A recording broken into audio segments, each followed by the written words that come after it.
नमस्कार साथियों, हमने पिछले व्लॉग में बताया था कि हम द्वारका पहुंच गए थे। ओवरनाइट जर्नी करने के बाद द्वारका में आके हमने ले लिया होटल। भाई होटल का कमरा था, ये होटल का नाम था ईरा होटल। ईरा होटल की ब्रांच हर शहर में आपको मिल जाएगी। तो हमारा जो रूम था बहुत ही अच्छा रूम था। ऐसे ऐसे हमने 2 रूम लिए थे।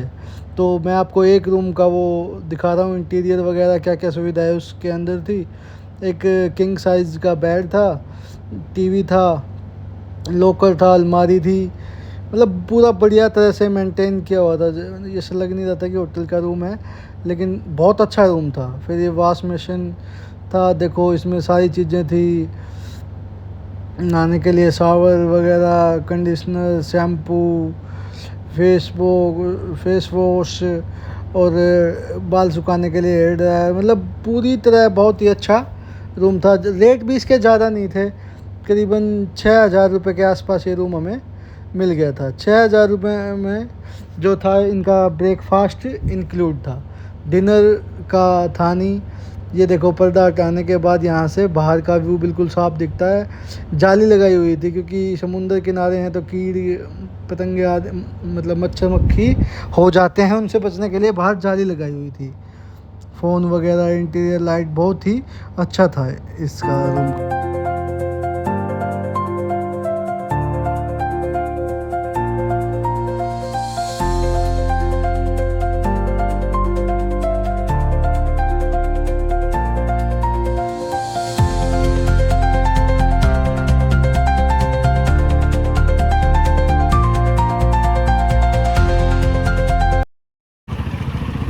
रूम में पहुंचने के बाद फ्रेश होके शाम को हम निकल गए करीबन 6 बजे द्वारकाधीश के मंदिर की तरफ, देखने के लिए कि भाई सुबह कितने बजे मंदिर खुलता है, कितने बजे दर्शन होते हैं, कितने बजे बीच में बंद होता है। तो ये बिल्कुल होटल के पास ही था। जो मेन रोड आता है ना जामनगर से द्वारका की तरफ, उसके लेफ़्ट हैंड साइड में ये यहाँ पे द्वार बना हुआ है, जिसके दोनों तरफ हाथी की जो चित्रकारी की तरह वो की हुई है। ये जो मैं आपको सामने दिखा रहा हूँ, यहाँ पे गाड़ियाँ पार्क करने की व्यवस्था है। ये रोड के दोनों तरफ है। इस तरफ भी देखो ये पार्किंग है गाड़ी की को, तो गाड़ी को पार्क करने की कोई सुविधा नहीं होती, क्योंकि इससे आगे ये गाड़ियों को जाने नहीं देते। बस ई रिक्शा, ऑटो वगैरह ही इससे आगे जाते हैं। अब हम सीधे ये देखो मैं आपको दिखा रहा हूँ, ये जो हमारा होटल है जिसमें हम रुके हुए थे, ईरा होटल। फिर हम सीधे चल पड़े द्वारकाधीश मंदिर की तरफ। मेन रोड से द्वारकाधीश का मंदिर मुश्किल से 1 किलोमीटर की वॉकिंग डिस्टेंस होगी। 1 किलोमीटर भी मैंने ज़्यादा ही बोल दिया, 700 या 800 मीटर की वॉकिंग पे हमारा मंदिर है।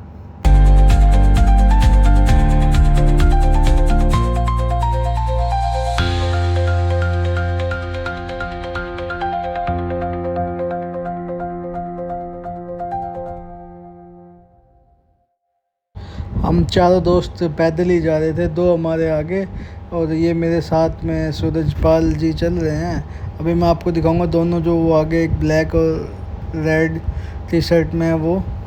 हम चारों ही पैदल ही चलते जा रहे थे। यहाँ पे 2 तरफ रोड हैं, एक तरफ जाने की, एक तरफ आने की। देखो ये समुंदर का दृश्य कितना ही सुहाना है। इसको गोमती नदी कहते हैं, गोमती नदी है ये। जो यहाँ पे गोमती नदी है वो बह के आती है और समुद्र में मिल जाती है। ये देखो पहले दर्शन है द्वारकाधीश मंदिर के। बोलो जय द्वारकाधीश की जय।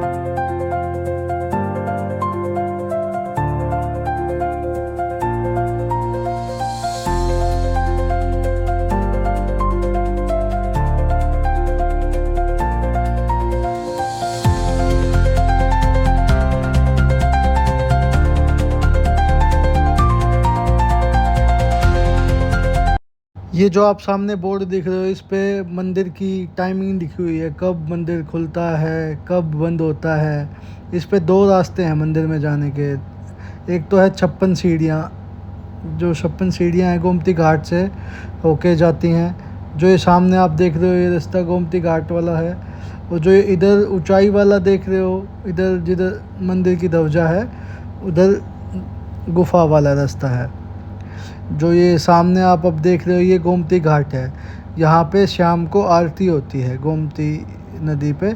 इसको शंकराचार्य घाट भी बोलते हैं। गोमती घाट इसलिए बोलते हैं क्योंकि गोमती नदी है इसके साथ में, तो इसको गोमती घाट भी बोलते हैं। यहाँ पे खाने का हल्का फुल्का ऑप्शन आपको मिल जाते हैं, मार्केट सी है थोड़ी सी। इस पे यहाँ पे पाव भाजी, समोसे, चाय, मट्ठी, मगर स्नैक्स टाइप यहाँ पे आपको खाने पीने का मिल जाता है। मंदिर के बिल्कुल जस्ट 100 मीटर की दूरी पे ये दुकानें हैं, ठीक है। बाज़ार भी लगा हुआ है, आप जो हल्की फुल्की शॉपिंग करना चाहते हो वो कर सकते हो। हमने यहाँ से कुछ शॉपिंग नहीं करी, हम तो घूमने के पर्पज़ से आए थे। हम तो सिर्फ देख रहे थे भाई क्या कहाँ क्या मिल रहा है क्या नहीं मिल रहा है। हम चारों दोस्त आगे पीछे थे, एक आगे है, देखो ये 2 आगे हैं, ये सूरजपाल, उसके आगे विकास है, वो मेरे साथ आए हैं। जगह जगह पेंटिंग बनी हुई हैं। ये एक जगह है जहाँ पे लोग मंदिर के बैकग्राउंड के साथ फ़ोटो ले रहे थे, क्योंकि इसमें मंदिर की शिखर भी आ रही थी, मंदिर की ध्वजा भी आ रही थी, और इसमें जो श्री द्वारकाधीश मंदिर लिखा हुआ है वो भी इसमें साफ दिखाई दे रहा था। तो हमने यहाँ से अपनी फ़ोटो वगैरह क्लिक कराई और फिर हम बाज़ार में घूमने चले गए।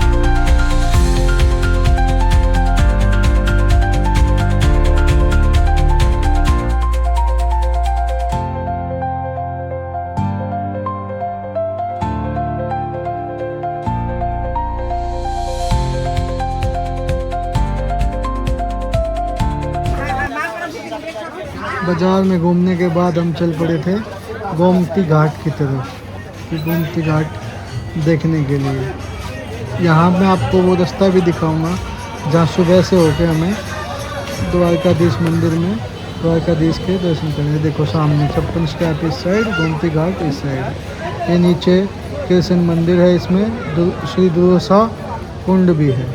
अब जैसे ही हम थोड़ा सा आगे बढ़ेंगे आपको दिखाई देगा बहुत ही समुद्र का अच्छा नज़ारा। यहाँ पे लोग सब पूजा वगैरह कर रहे थे, नहा भी रहे थे। ये गोमती नदी है, इस नदी का पानी बहुत ही ठंडा था। शाम का वक्त था, करीबन 6:30-7 बज चुके थे। लोग यहाँ पे पूजा कर रहे थे, आराम से खड़े थे, ठंडी हवाओं का आनंद ले रहे थे। ये इसके साथ साथ एक घाट बनाया हुआ है दूर तक, आप देख रहे होगे सामने वो मंदिर दिखाई दे रहा है। मैं आपको जूम करके दिखा रहा हूँ, जो लास्ट में आपको मंदिर दिखाई दे रहा है वहाँ तक घाट बने हुए हैं। फिर आगे की तरफ घाट बना हुआ है, उस पर रेलिंग लगी हुई है, सीढ़ियाँ बनी हुई है। कोई आदमी नहाना चाहे तो नहा सकता है, बैठना चाहे तो बैठ सकता है। इसके साथ साथ हम चल रहे थे, घाट के साथ साथ लोग यहाँ पे एंजॉय कर रहे थे। कोई फ़ोटो खिंचा रहा था, कोई मतलब दान दक्षिणा कर रहा था, कोई मछलियों को दाना खिला रहा था।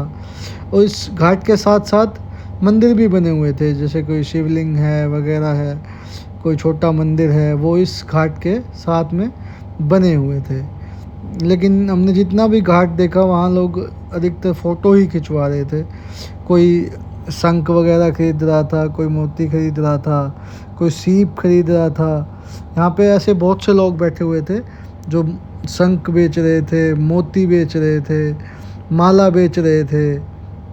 अब देखो ये घाट बिल्कुल ही खाली है, यहाँ पे कोई नहीं है नहाने वाला। तो ऐसे ऐसे लास्ट तक बहुत से आपको घाट दिखाई देंगे जहाँ पे लोग नहा भी रहे थे, बैठे भी थे, फ़ोटो भी खिंचा रहे थे।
ये आप सामने देख रहे हो समुद्र की लहरें कैसे लहलाती हुई, बहुत ही अच्छी लग रही थी। दूधिया व दूधिया पानी सारा, बहुत ही अच्छा नज़ारा था। शाम का वक्त था तो बहुत ही अच्छा लग रहा था। फिर हमने यहाँ पे करीबन 1 या 1.5 घंटा ऐसे ही यहाँ बैठ के बिताया और बहुत ही अच्छा महसूस हुआ हमें।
वहाँ से घूमने के बाद हम चारों दोस्तों ने यहाँ पे अपनी कुछ फ़ोटो क्लिक कराई। फिर हम घूम के वापस अपने होटल में आ गए, क्योंकि हम काफ़ी थक चुके थे। हमने ट्रैवलिंग भी की थी और हम 1 डेढ़ 2 घंटा यहाँ पे घूम के थक चुके थे। रास्ते में आते वक्त ये चौराहा है, वहाँ पे गोमती घाट के पास ही है।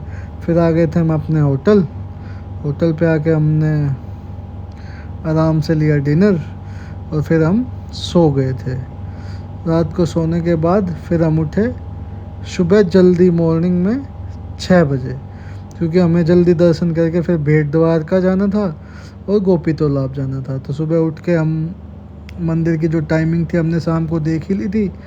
फिर हम निकल पड़े मंदिर में दर्शन करने के लिए। मंदिर में फ़ोन ले जाना अलाउ नहीं था, तो जहाँ तक फ़ोन ले जाने की अनुमति थी मैं ले जाके आपको दिखाऊंगा।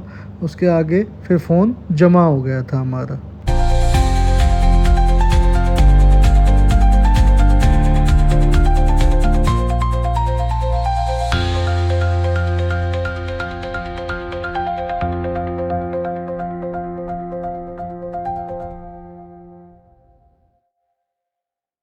हमने जो दर्शन किए थे वो 56 जो सीढ़ियाँ मैंने आपको शाम को दिखाई थी, उस रास्ते से हमने दर्शन किए थे। वहाँ पे क्या है 56 सीढ़ियाँ बनी हुई हैं और उन सीढ़ियों के द्वारा ही अंदर जाके अपना हम द्वारकाधीश के दर्शन कर सकते हैं। जिस द्वार से हम गए थे इसको स्वर्ग का द्वार भी बोलते हैं। यहाँ पे देखो प्रसाद की भी वो ठेले लगे हुए थे, वहीं पे आप अपना फ़ोन जमा करा सकते हैं और चप्पलें जमा सकते। हमने यहाँ पे अपनी फ़ोटो, फ़ोन और सारी चीज़ें यहाँ जमा करा दी थी। यहीं से हमने प्रसाद लिया। दर्शन करने के बाद हम पहुँचे सीधा होटल। वहाँ पे हमने अपना ब्रेकफास्ट लिया और ब्रेकफास्ट लेके हमने अपना बैग पैक किया और सीधे हम निकल गए भेंट द्वारका के लिए।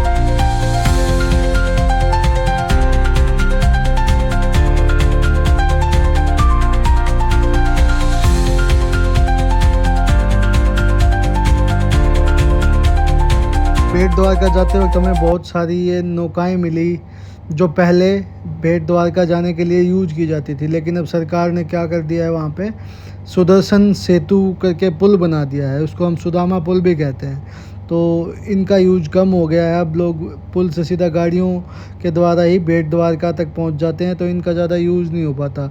इनमें से बहुत सारी बोटें मछुआरों की भी हैं जो मछली पकड़ने के काम आती है। तो यहाँ पे लगभग होंगी मेरे हिसाब से करीबन 10,000 बोट होंगी जो यहाँ पे खड़ी हुई थी।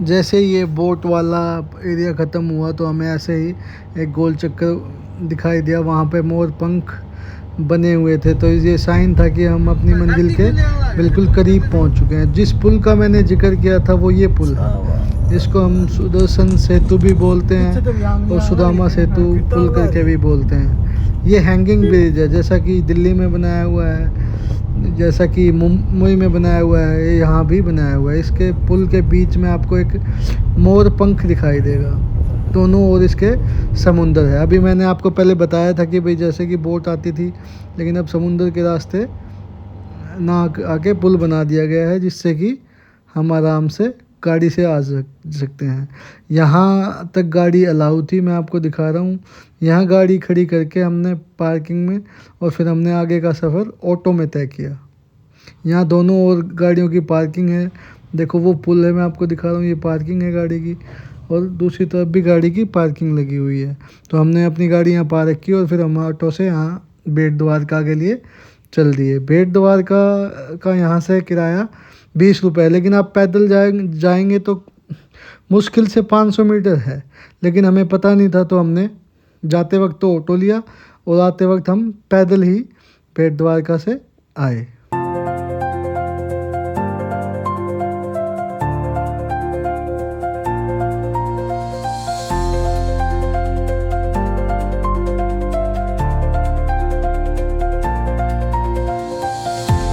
बेट द्वारका में भी फ़ोन ले जाना अलाउ नहीं था, तो हमने यहीं पे अपना किसी दुकान पे फ़ोन जमा करा दिया। यहाँ भी मंदिर की टाइमिंग थी, मैं अभी आपको दिखाऊंगा कि मंदिर खुलने की टाइमिंग क्या है।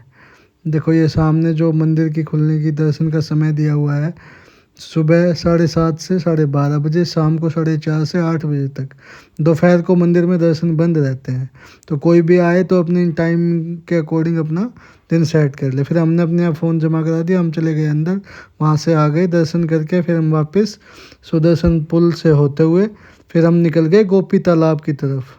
गोपी तालाब भी यहाँ एक अच्छी जगह है। हम तो ये मान रहे थे कि भाई गोपी तालाब है, जैसे नाम है तो बहुत ही मतलब बड़ा नाम होगा कि भाई गोपियों का तालाब था। बताते हैं कि यहाँ पे ही श्री कृष्ण जी गोपियों के साथ अटखेलियाँ करते थे, लेकिन जब हम वहाँ पे पहुँचे तो हमें ऐसा लगा जैसे हमें किसी ने ठग लिया हो। सुदर्शन सेतु को पार करते हुए हम जल्दी ही अपने उसकी तरफ बढ़ रहे थे, लेकिन जहाँ मैं गोपी तालाब की बात करूं तो मुझे वो गोपी तालाब देखकर बहुत ही हंसी आई। अभी आपको हम दिखाएंगे कि भाई गोपी तालाब कैसा तालाब है। कई चीज़ें होती नहीं कि भाई हाइप हो जाती हैं, तो वही चीज़ है कि भाई हाइप होगी। अब देखो हम गोपी तालाब पहुंच गए और ये वो गोपी तालाब है जिसका कि जिक्र किया जाता है वीडियो में। ठीक है, गोपी तालाब देखने के बाद हमारा दिन हो गया समाप्त। मिलते हैं अगले व्लॉग में, तब तक प्यार दीजिए, व्लॉग को सब्सक्राइब कीजिए, लाइक कीजिए, कमेंट कीजिए और बताइए व्लॉग कैसा बना। जय द्वारकाधीश की जय।